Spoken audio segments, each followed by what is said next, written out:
Bom dia. CPI do Sistema Carcerário Brasileiro estará no Maranhão para visita ao Complexo de Pedrinhas e oitivas com parentes de detentos. Grevistas da UFMA anunciam paralisação do restaurante universitário nesta terça-feira.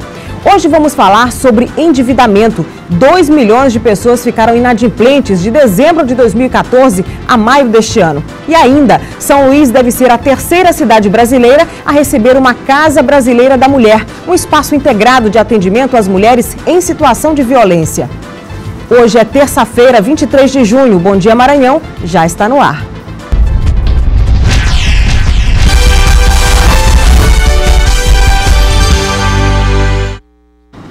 O Sindicato dos Trabalhadores em Transportes Rodoviários no estado do Maranhão anunciou greve geral para os motoristas do transporte escolar municipal de São Luís. Segundo a categoria, a paralisação é devido ao não pagamento dos salários e tickets alimentação. Os motoristas vão dar início à greve às 0 horas do dia 24 de junho. A CPI do Sistema Carcerário Brasileiro estará hoje no Maranhão. Ao vivo, o repórter Eduardo Ericeira tem outros detalhes sobre essa visita. Bom dia, Eduardo. Já tem uma programação? Pois é, muito bom dia, Dalciana, bom dia a todos que acompanham o Bom Dia Maranhão. Pelo menos a previsão dos deputados que compõem a Comissão Parlamentar de Inquérito que analisa aí a situação do sistema carcerário em todo o Brasil, a visita deve acontecer em 2 turnos. Pela manhã, a previsão é que os deputados realizem uma inspeção no Complexo Penitenciário de Pedrinhas, que a gente sabe que passa aí por vários problemas, superlotação, também a situação da estrutura dos prédios, da situação dos presos. Isso tudo deve ser avaliado pela manhã de hoje pelos deputados. E à tarde devem ser realizadas audiências públicas onde esses presos, pelo menos alguns presos, serão ouvidos por esses parlamentares. A proposta dessa visita foi feita pela deputada maranhense Elisiane Gama, do PPS. O presidente da CPI do Sistema Carcerário, o deputado Alberto Fraga, falou também da possibilidade de ouvir também agentes penitenciários e, se possível, parentes de presos se estiverem realizando visitas nesse momento. É com você, Dalciana. Obrigada, Eduardo, pelas informações. Bom dia para você. A Casa da Mulher Brasileira faz parte do programa Mulher Viver Sem Violência e reúne serviços de atendimento às vítimas de violência. 2 já foram implantadas no Brasil, uma em Campo Grande e a outra em Brasília. A terceira deve ser inaugurada em São Luís em janeiro de 2016. Para articular o desenvolvimento deste projeto na capital maranhense, está em São Luís a secretária de Enfrentamento à Violência contra as Mulheres da Secretaria de Políticas para as Mulheres da Presidência da República, Aparecida Gonçalves. Bom dia. Bom dia. Secretária, essa Casa da Mulher, ela oferece um atendimento integrado e mais humanizado. Por que é tão importante esse atendimento integrado para essa mulher que é vítima de violência? Ele é importante por 2 motivos, né? Primeiro, porque assim garante um atendimento humanizado. Ele é um espaço de acolhimento, a própria construção, o próprio projeto arquitetônico, ele já é um desenho feito especificamente para as mulheres em situação de violência. Então, ele é um espaço leve, tranquilo, colorido. E segundo, pelo próprio atendimento, né? Porque nós vamos colocar no mesmo espaço físico todos os serviços especializados. Então, vai estar na Casa da Mulher Brasileira a Delegacia Especializada de Atendimento à Mulher, o Juizado, a Promotoria Pública da Mulher, a Defensoria Pública, o apoio psicossocial. Nós vamos ter uma brinquedoteca para enquanto ela está sendo atendida, as crianças possam efetivamente brincar, ter um cuidado. Tem um alojamento de passagem por um período de 24, 48 horas, que é o período até sair a medida protetiva de urgência, e tem a porta de saída, que é a questão da autonomia econômica para o mercado de trabalho. Então, é uma casa que pensa toda a estrutura e a saída, a entrada e a saída da mulher na situação de violência. Ou seja, seria um breve período de abrigamento enquanto ela passa por aquele período de triagem até ser direcionada, né? Exatamente. Se for um caso de medida protetiva e for dada a medida protetiva e o afastamento do agressor do lar, ou se ela precisar ir para um abrigo para ficar abrigada mais tempo, aí ela vai para casa-abrigo. Mas é um período temporário entre 24 e 48 horas. Como é que está o desenvolvimento da implantação dessa casa aqui em São Luís? Nós já começamos, nós já tivemos o processo de licitação, né? Nós já estamos com uma empresa que que vai construir e efetivar a obra. Ontem nós tivemos fechando os últimos detalhes, os últimos documentos necessários para que possa, de fato, a empresa entrar, né, no terreno e começar a obra. Portanto, ela já está em fase praticamente de construção. Ela é uma construção simples, então ela dura entre 6 e 7 meses, e agora que nós estamos num período aqui em São Luís, que não é um período de chuva, então possivelmente essa casa fica pronta final do ano. Qual é o critério de escolha de cidades, por exemplo, para a implantação desse tipo de casa? Na verdade, nós vamos ter uma Casa da Mulher Brasileira em cada capital brasileira, né? Eu acho que isso é uma coisa importante. Todas as capitais terão. A questão, na verdade, é que as licitações... As casas que estão acontecendo, elas estão acontecendo muito mais pela rapidez das licitações, pela rapidez das empresas, do que pelo critério de índice de violência, do que qualquer outro critério especificamente colocado. Essas duas primeiras casas, em Brasília e em Campo Grande, já estão funcionando? Já.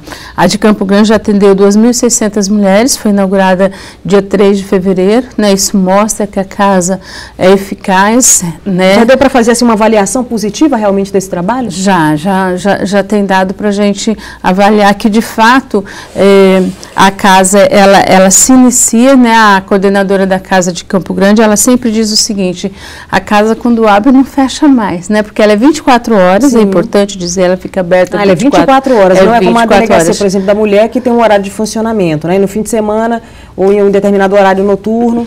Não, é 24 horas, né? Então ela vai ficar aberta 24 horas. Nós vamos hoje, na reunião da Câmara Técnica, discutir com os parceiros a questão de você ter todos os serviços, quais são os serviços que vão estar funcionando, né? Nós achamos que é importante a delegacia 24 horas na Casa da Mulher Brasileira, o apoio psicossocial, né, 24 horas, e a equipe de alojamento de passagem e a central de transporte. Então, você tem no mínimo 3 a 4 serviços que são 24 horas. Com a Casa da Mulher Brasileira, pode-se dizer então que o governo federal tem dado a atenção necessária a essa mulher que é vítima de violência, que já está tão fragilizada com essa situação? Na verdade, o governo federal sempre deu, né? Nós tivemos aí a questão da implantação da Lei Maria da Penha, nós tivemos o pacto. Eu acho que com a Casa da Mulher Brasileira, o governo federal define, na verdade, uma estrutura efetiva de atendimento. Ela define a estrutura física,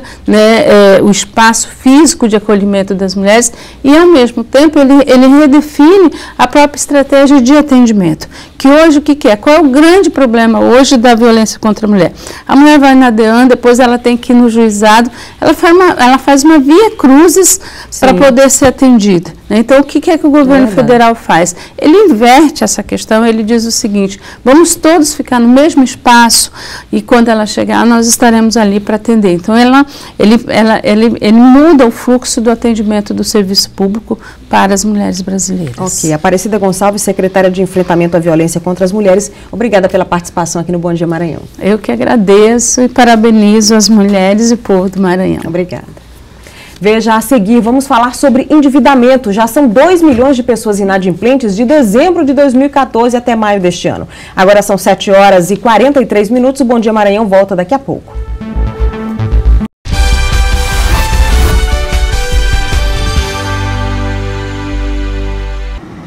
O prazo para a atualização cadastral do programa Bolsa Família foi prorrogado até sexta-feira, dia 26. Em São Luís, cerca de 4.400 famílias foram convocadas para fazer o recadastramento e até o momento 2.400 foram atendidas. As outras 2.000 têm até essa nova data para informar qualquer alteração.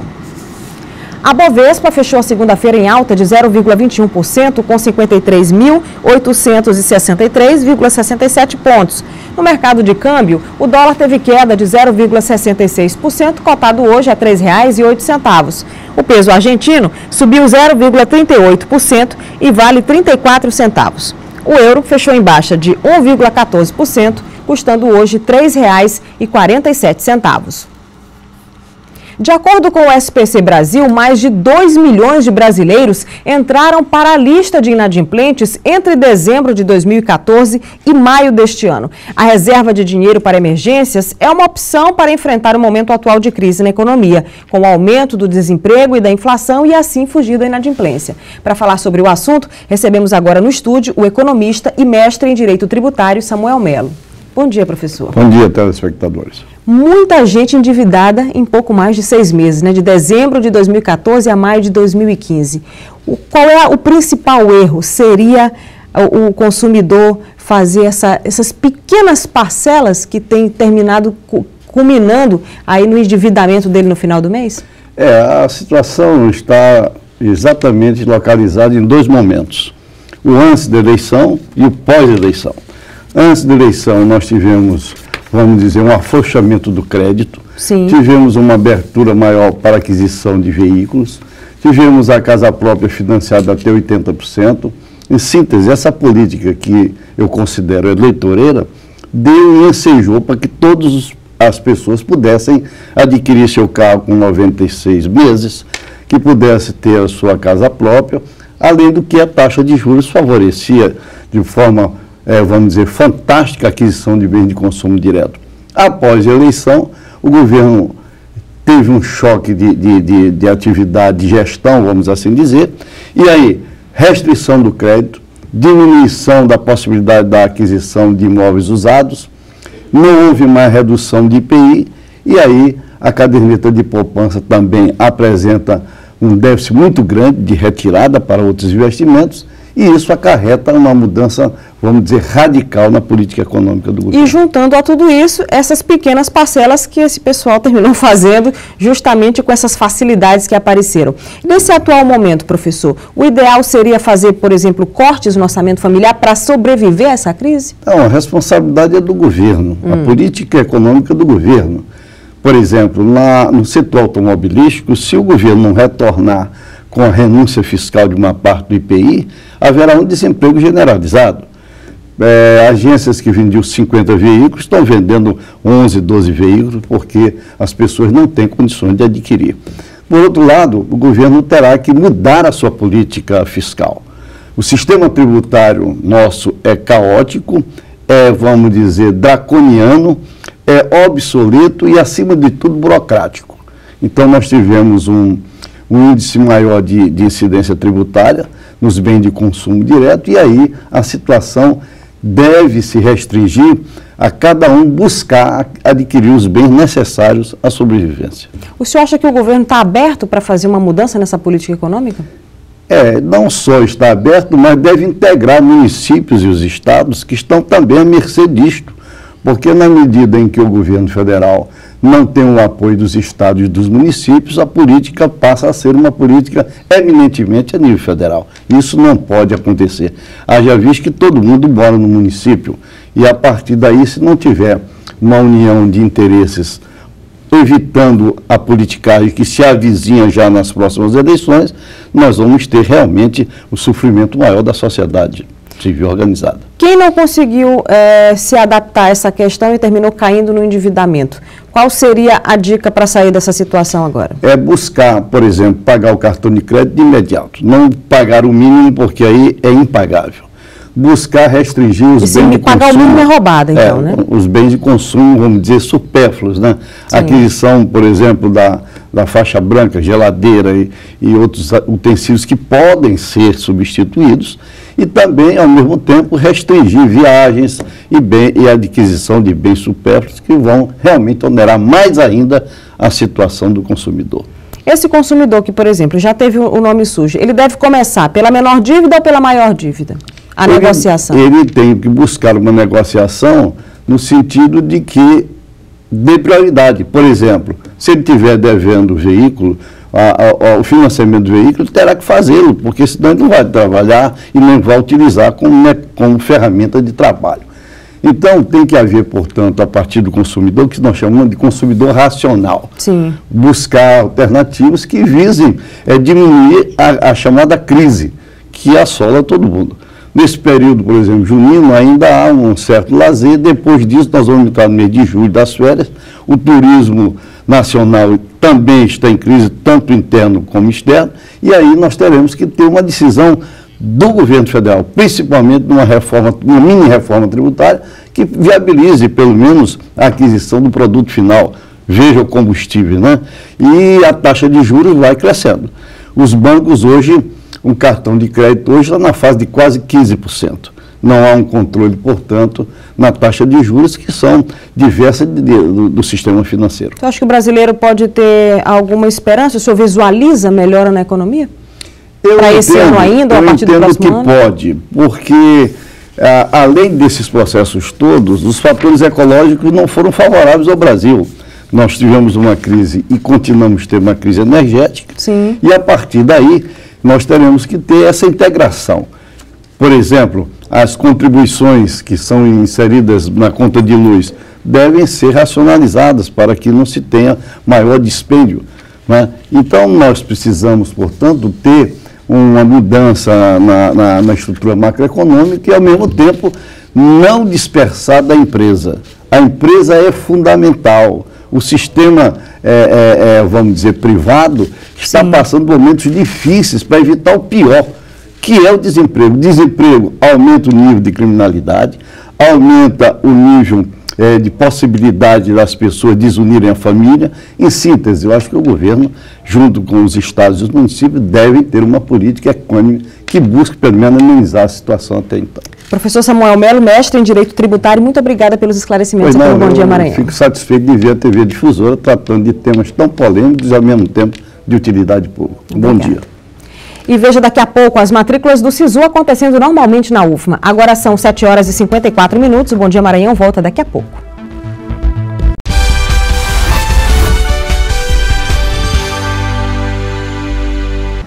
Hoje, no norte do Maranhão, muitas nuvens se formam e chove a qualquer hora do dia. Vamos ao mapa. Em Colinas, mínima de 23 e máxima de 34. Em São Luís, mínima de 24 e máxima de 31 graus. As matrículas dos selecionados no SISU para o segundo semestre de 2015 estão acontecendo normalmente. O procedimento havia sido suspenso pelo protesto dos técnicos administrativos. A oportunidade surgiu e o Francisco não perdeu tempo. O estudante, que vem da cidade de Buriticupu, conseguiu efetivar a matrícula. Estou só esperando ver se vai dar tudo certo, né? Torcendo. Para ter acesso a uma das vagas ofertadas pela Universidade Federal do Maranhão, é critério básico se submeter ao Exame Nacional do Ensino Médio. Foi o que fez o Igor, que agora deve cursar a Educação Física. Graças a Deus, podendo agora fazer a inscrição nesse segundo semestre, aproveitar essa oportunidade. Nesta etapa do SISU estão sendo oferecidas 3.338 vagas em 77 cursos, 44 deles só aqui na capital. Além da cidade universitária em São Luís, a opção de vagas em mais 8 camping do estado. As matrículas deveriam ter começado na última sexta-feira, mas o processo foi adiado devido à greve dos servidores da Universidade Federal do Maranhão.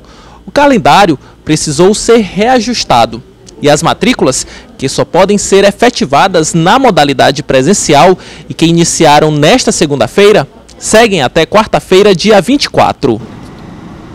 Bom Dia Maranhão termina agora. Um bom dia para você.